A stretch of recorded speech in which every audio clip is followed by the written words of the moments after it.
드디어 2023년도 마지막 날입니다. 금방 지나가셨죠? 또 새해도 시작되면 또 금방 지나갈 것 같아요. 누구 말대로 나이 앞에 숫자가 자동차 마일이라고 하더라고요. 50마일, 7마일, 8마일, 60마일 막 이렇게 그러니까 얼마나 빠르시겠어. 저기 니들 그 헤드쿼터 거기 딱 꺾어지면서 해마다 이 마일 수가 줄어요. 40에서 30으로 바뀌더니 이젠 20이야 거기. 여러분 거기 조심하셔야 돼요. 순간순간 이렇게 있더라고 경찰들이. 그러니까 지금 20이야. 우와, 이게 가는 건지 옆에 막 걷는 사람도 빨리게 느껴지고. 10대는 지금 굉장히 늦을 거예요. 이 세월 언제 가나. 아직 10마일도 안 낸 아이들 있잖아요. 이렇게 5마일 달리고 2마일, 3마일 부모님도 걱정이죠. 쟤네들 그래서 나는 이 정도 살아왔는데 쟤네들이 앞으로 살아갈 그 인생이 그게 녹록치 않으니까. 저는 그래서 목회자들을 볼 때마다 그런 마음이 있어요. 그래도 저는 이제 끝을 막 이렇게 달리고 있잖아요. 이제 시작하는 전수하니 보면 더 많이 기도해야 돼. 주님, 저분들 잘 이겨내게 해주십시오. 네, 어떻게 보면 오지랖일 수 있어요. 주님께서 너나 잘해 이렇게. 주님께서 알아서 다 하시는 텐데. 우리가 이제 한 해를 이제 마감하면서요. 오늘 또한 우리 계속해서 이 산상 설교 말씀을 또 나눕니다. 주님께서 그 제자들에게 결단하고 제자로서 삶을 살기로 결단하는 그들에게 계속해서 예전에 가졌던 그 물들을 계속 빼는 거예요. 가지고 있었던 자기가 물들었던 것. 그래서 계속 빼는 작업을 하시는데 오늘은 기도에 관한 부분이에요. 그들이 이스라엘 백성들이 바벨론에서 포로로 끝나고 돌아왔을 때 사실 그들이 가졌던 그 마음은 굉장히 순수했습니다. 하나님의 뜻 안에서 온전히 살고자 하는, 그들이 그곳에 70년의 그 세월이 정말 고통의 세월이었거든요. 절망 가운데 있었을 때 그들이 하나님이 보내신 그 선지자들을 통해서 에스겔, 또 다니엘, 또 예레미야의 제자들, 그러면서 그들이 이제는 우리가 이대로 살아서는 안 되겠다 결심하고 결단하고 각오하고 돌아와서 에스라 선지자를 통해서 또 부흥회까지 하면서 사경회 가고, 그러면서 얼마나 큰 결단을 합니까? 모임을 갖고. 그러면서 그들은 사실 처음은 하나님을 어떻게 하면 더 잘 섬길까 그렇게 시작을 한 거예요. 그런데 그것이 조금씩 세월에 가면서 변질이 되는 거예요. 그게 문제예요. 처음 가졌던 그 마음들. 그러니까 기도도 처음에는 하나님 앞에 더 나아가서 하나님 앞에 예배하고 기도하는 것을 더 기뻐하면서, 그 집에서 기도하는 것보다는 회당에서 기도하는 게 더 하나님께서 하나님 앞에 더 신실하게 더 나아가는 방법이겠다 싶어서, 또 성전에 가서 하면 더 하나님 앞에 더 가까이 나아가겠다, 그 마음으로 시작한 것이죠. 그래서 우리가 아는 것처럼 예수님의 제자들도 그 정해진 시간에서 사도행전 3장을 보면 정해진 시간에 성전에 가서 기도하러 올라가는 모습을 보게 되잖아요. 근데 모두 다 신실한 마음이보다는 그 마음이 하나님 앞에 기도한다기보다는 사람들한테 보이려고 하는 그런 모습들이 드러나기 시작하는 거예요. 근데 주님은 우리의 중심을 보시잖아요. 우리의 립 서비스를 보시지 않아요. 우리의 겉모습을 보시지 않고 우리의 마음이 하나님 앞에 어떠한 모습으로 서 있나? 우리가 이 찬양을 할 때 마라나타 아멘 주 예수여 어서 오시옵소서, 우리가 찬양을 하고 하지만 진짜 주님을 사모하는 마음으로 기다리는가? 찬양하는 겉모습으로 우리는 몰라요.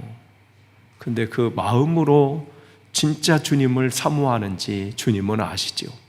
근데 주님께서 기도하는 사람들이 보는데 겉으로만 하는 거예요. 그러면서 5절에 기도할 때에 너희가 외식하는 자와 같이 하지 말라 이렇게 돼 있어요. 외식이라고 하는 것은 바로 그 당시 연극하는 것이 활발했거든요. 그래서 연극하는, 외식이라는 단어가 어디서 나오면 연극하는 자, 거기서 나온 단어예요. 그 어떤 자기 배역이 있잖아요. 그 배역을 가지고 확 하다가 이제 끝나면 이제 거기서 빠져나오기도 하고, 어떤 분들은 너무 거기에 매몰되다 보니까 또 그냥 막 힘겨운 또 시간들을 보내는 연기자들도 있긴 있다고 하더라고요. 근데 그들이 기도할 때 주님은 그 몸을 보니까 그냥 연기하는 것처럼 보이는 거예요. 사람들 막 손을 또 그들은 또 이렇게 손을 올려서 하늘로 이렇게 손바닥을 올려서 보통 이렇게 많이 기도했습니다. 그렇게 기도하면서 또 그 성전 입구에서, 또 회당 입구에서 그러한 기도하는 모습들을 보게 된 거예요. 그들은 하루에 3번씩 정해져 놓은 시간에 그때는 무조건 기도했습니다. 오전 9시, 그 다음에 점심 12시, 오후 3시에. 그건 기본이에요, 기본. 그리고 거기에 뭐 이제 오후에 한다든지 뭐 저녁에 한다든지 자기 전에 한다는 그건 옵션이고, 기본은 하루에 3번은 기도해야 돼요. 근데 집에서 기도하다 이번에는 성전에 가서, 아니 회당에서 기도해야지 하다가 시간이 이제 거기에 맞춰지지 않으면 바로 그냥 시장통이라도 길거리라도 그냥 12시가 되면 거기서 기도할 수밖에 없는 그런 상황이 된 것이죠.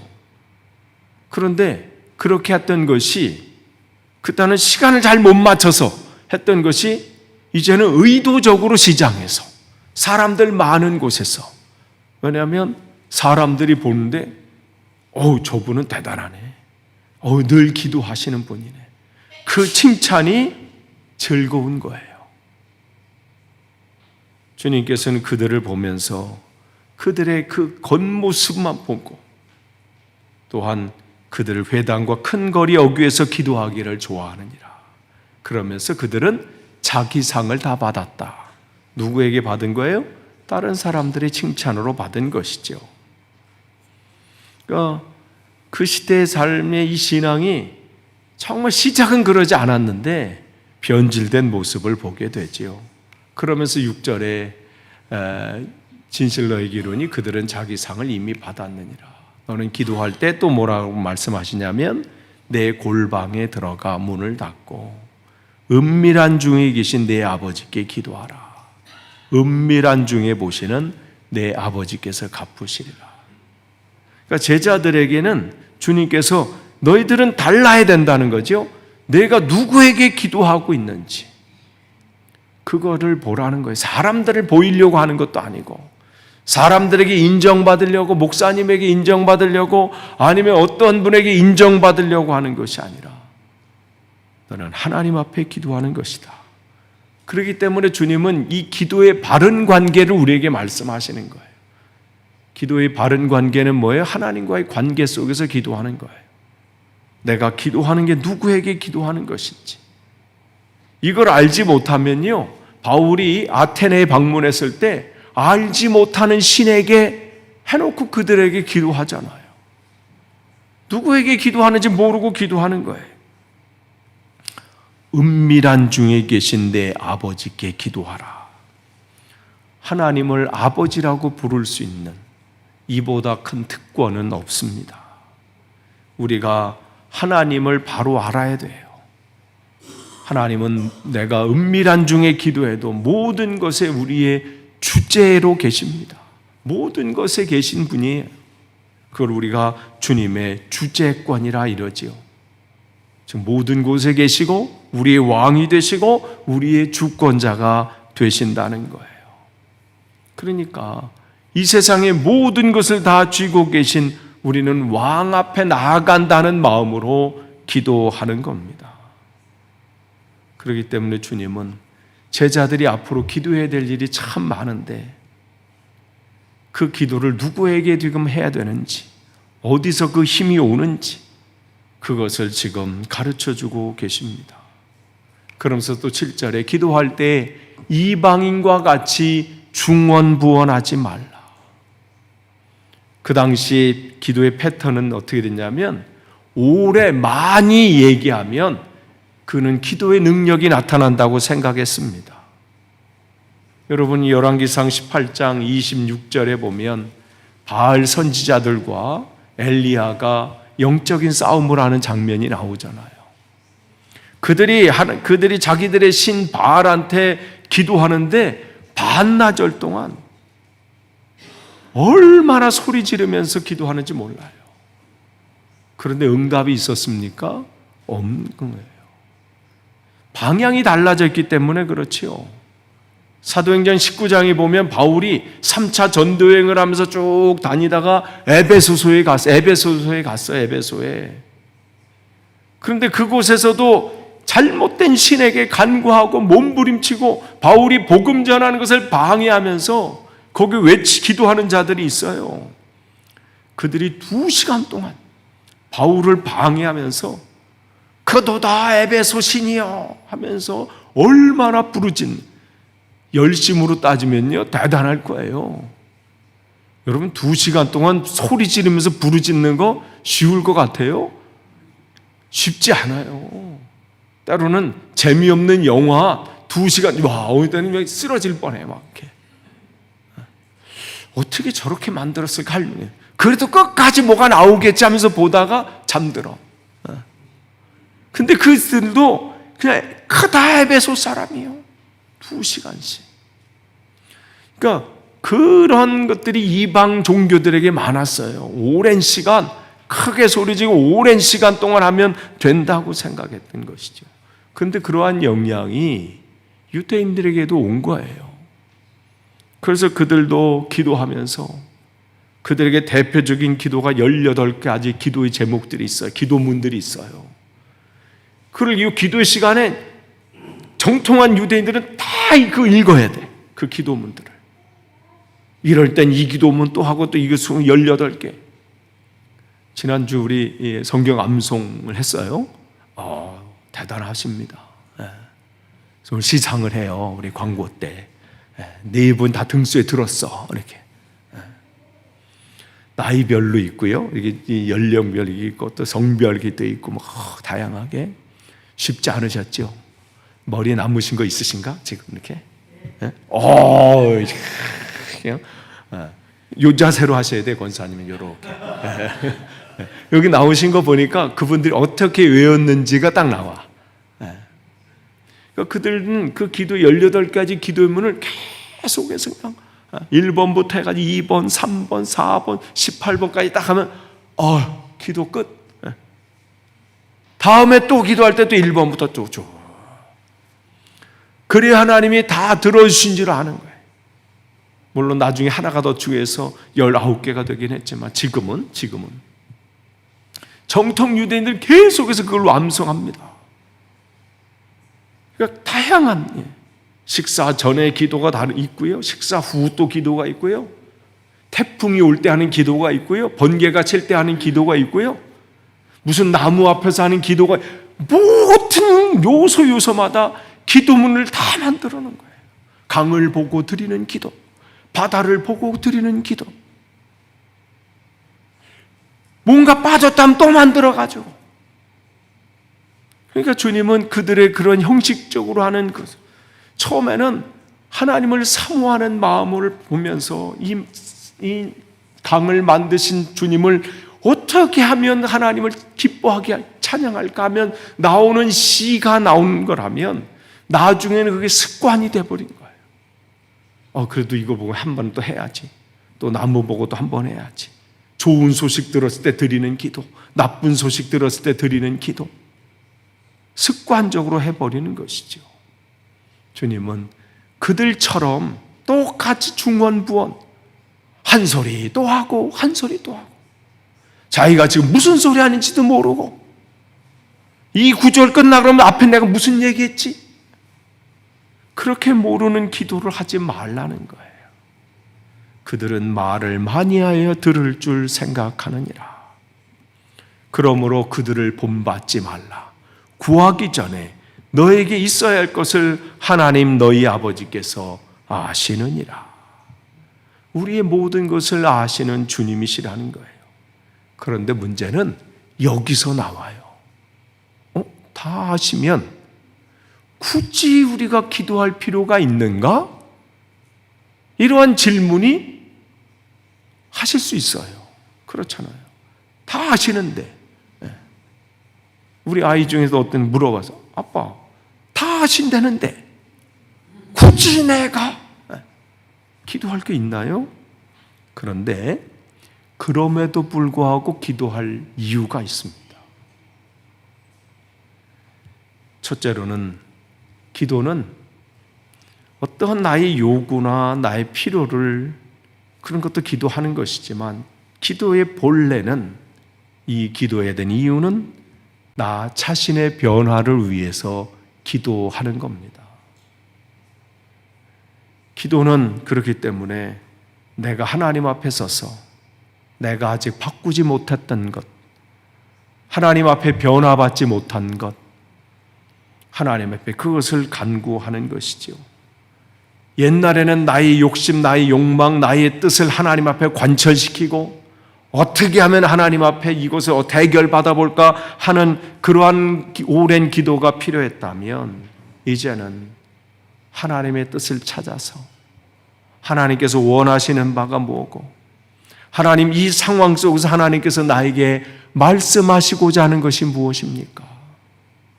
지금 이 상황 속에서 하나님 내가 변화될 부분이 무엇입니까?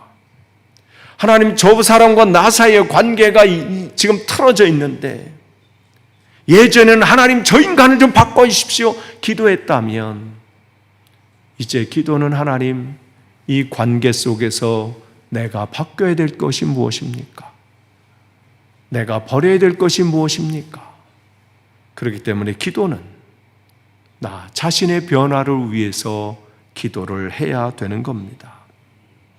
그렇기 때문에 예수님께서도 주여 만일 아버지의 뜻이거든 이 잔을 내게서 옮겨주십시오. 그러나 내 원대로 마시옵고 아버지의 뜻대로 해 주십시오. 기도는 바로 이것입니다. 나 자신을 변화시키기 위해서 기도하시는 겁니다. 하나님은 나의 필요를 이미 다 알고 계십니다. 그러나 하나님은 그 필요 이상을 우리에게 기도하기를 원하십니다. 내가 원하는 그 필요가 아니라 아직 변화되지 못한 나의 모습, 아직 내려놓지 못했던 나의 옛날의 고집들, 그 변화되기를 위해서 기도하라고 하십니다. 둘째로 왜 기도해야 합니까? 이미 우리의 있어야 할 것을 다 아시는 주님이신데 왜 그럼에도 불구하고 기도하라고 하십니까? 우리가 정말 하나님의 자녀라면, 아직 하나님을 알지 못하고 예수님을 믿지 못하는 이들을 위해서 우리는 기도해야 합니다. 그들은 우리처럼 기도할 수 없기 때문에 그렇습니다. 지난 새벽 기도에 누가복음 7장 말씀에 수로보니게의 여인이 나와요.